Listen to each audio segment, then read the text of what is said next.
Le plus courant qu'on va te présenter justement, que tu vas voir dans toutes les vidéos de bushcraft et compagnie, c'est le bois gras.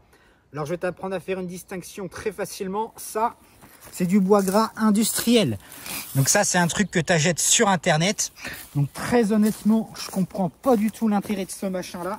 Parce que quitte à avoir du bois gras, autant aller le chercher dans la forêt. Pourquoi aller acheter des trucs comme ça, là, qui sont faits industriellement, qui sont produits en masse, juste pour faire le kéké sur des vidéos de bushcraft? Ça n'a aucun intérêt. Le vrai bois gras, je vais t'en montrer ici. Tu peux le trouver assez facilement dans la forêt. Et là, tu vois, ça n'a pas du tout la même gueule. Là, j'en ai un autre petit morceau. Pareil. Donc ça, pareil, c'est du bois que tu trouves très facilement sur du pin, sur des sapins, sur des trucs qui sont gorgés de résine inflammable qu'on va voir juste après. C'est pas très difficile à trouver. C'est pour ça que je comprends pas l'intérêt du bois gras industriel. Voilà, je vais même me garder un morceau. J'aime bien garder du naturel pour mes démonstrations et pas tenir sur du truc industriel. Mettre à l'abri du vent. Là, tu vois, pam, tout de suite, c'est parti. Donc là, tu vas commencer à comprendre la prévention que je faisais sur certains milieux naturels et pourquoi est-ce qu'on va pas faire de feu de camp au milieu des sapins, des machins, des pins. Là, par exemple, j'ai une pomme de pin. La pomme de pin, pareil, si tu fous ça dans un environnement, tu vois, je fous le feu à mon bois gras, je laisse ma pomme de pin. Hop, tout de suite, elle vient prendre feu. Et ça va être la même chose avec les aiguilles de pin. Donc, aiguilles de pin aussi. Très bon démarreur pour des allumes-feu. Je fais venir ma flamme. Là, tu vois exactement ce qui se passe dans la nature quand tu fais du feu dans ces coins-là. Ensuite, on va avoir tout ce qui est écorce de bouleau. Donc, l'écorce de bouleau, on a deux manières de l'utiliser. Où est-ce qu'il est passé ?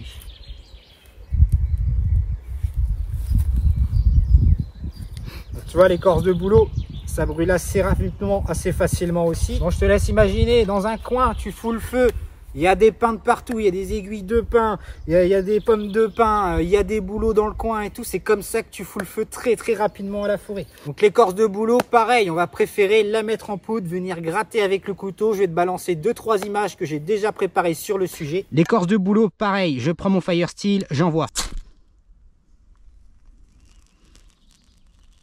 Et voilà. Et ensuite, eh ben, c'est beaucoup plus rare de tomber là-dessus. Mais on a tout simplement le miel. Donc tout ce qui va être ruche d'abeilles sauvages. Je vais me choper un morceau.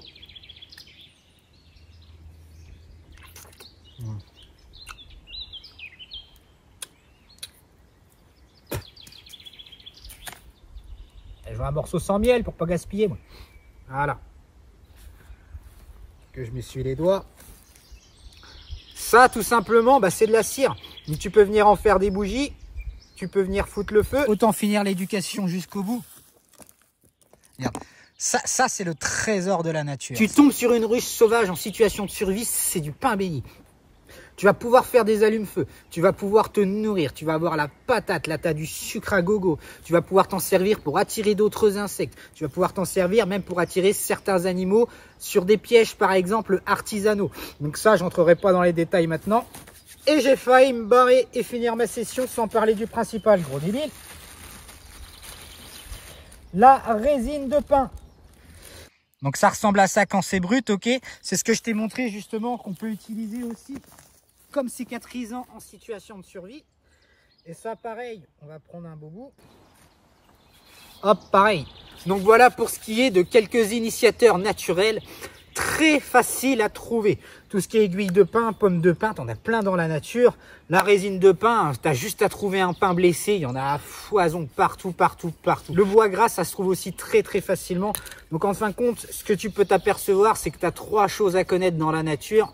Tu as à reconnaître les pins, reconnaître les sapins, reconnaître la résine, reconnaître les bouleaux, reconnaître les aiguilles de pin et les pommes de pin.